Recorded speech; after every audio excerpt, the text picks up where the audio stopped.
what's up? We're just on this landscape job, doing a side job in the rain. We're supposed to have this done yesterday, but I want to talk about something real quick. I once knew a wise old man.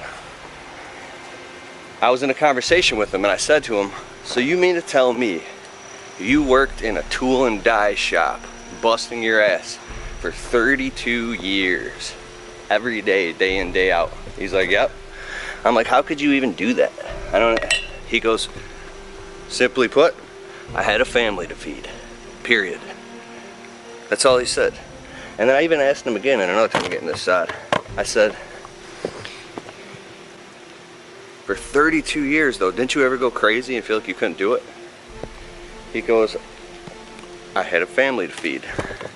And I was thinking about that here. Let me get this piece of sod so I can work and talk at the same time. Hey, I love you and this YouTube video is important, but I gotta get shit done, homeboy. So listen,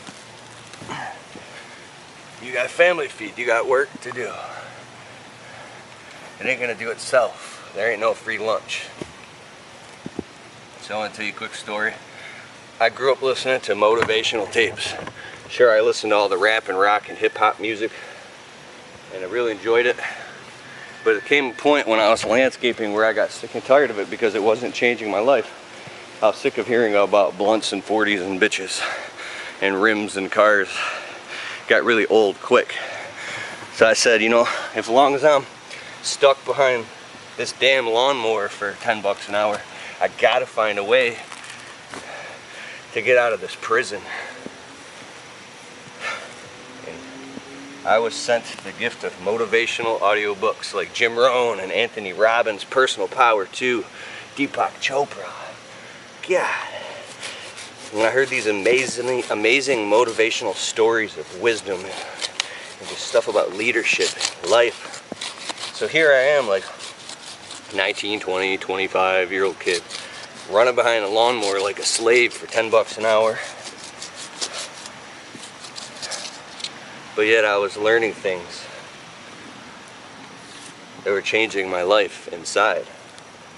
Wisdom and advice that I couldn't get from other people in my real life who were telling me I need to turn that crap off and stick in school and go get a job at a factory like Uncle Don or something, so I can impress the boss and get a raise, and then one day I can get a pension and then I could die. That didn't make sense to me and I was going crazy. And I believe that you really got to grow inside before you start to see results and grow on the outside. And sometimes it'll feel like it's taking forever. You can't get to where you want to get, son of a bitch.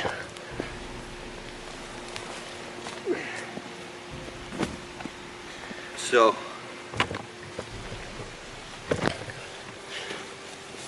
you can't get what you want to get. Like you're stuck in this trap. It feels impossible, like you're never going to get out. You think it's going to take X amount of dollars. But really it's just consciousness. And the one thing that really started to hit me, you know, I started to listen to these really success-minded books. I said, you know what, if any of these successful people that I look up to, if any one of them all of a sudden appeared in my life, in my body, in my mind, not in my mind because I was crazy, still am. But if all of a sudden they appeared in me, running behind this lawnmower, they would go, what am I doing? And then they would go and go become successful because of what's in their mind. That's a satori, or an instant awakening. You begin to see the forest for the trees. You see the bigger picture. Some people it takes a near-death experience, an overdosing on drugs. Well, I mean, whatever it takes.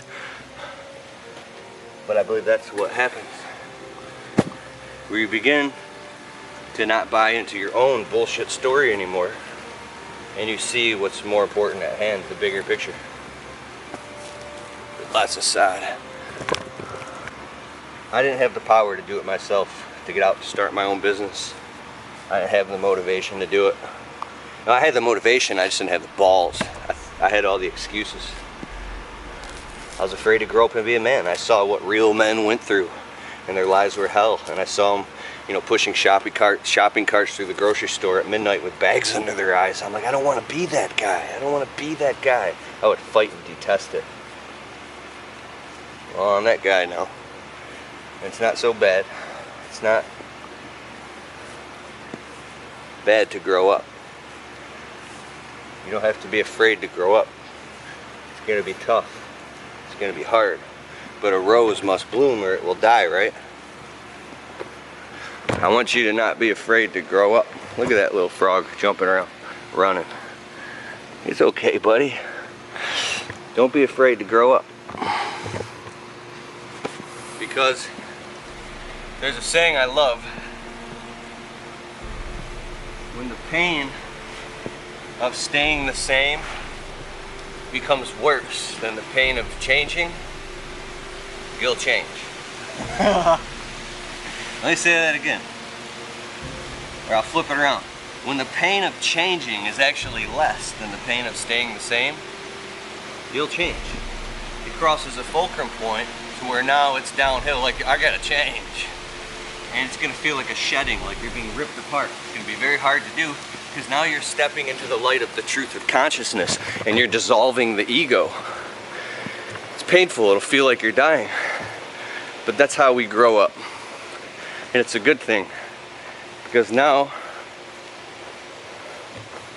you realize that how you feel on the outside, or I mean, you know, how you feel doesn't matter as much as your purpose. Because you're always gonna have bad days, you're always gonna feel like shit. Not always. But one day you'll have a really good day and you'll go, wow, I'm so glad I did, I'm so glad I did, and I have so much farther to go. Alright, I'm gonna get back to work on this. And just get some audiobooks, man, please. Audible.com, it's awesome. It's so worth like $12 a month or whatever. Alright, later. I'll put a link in the description below for Audible.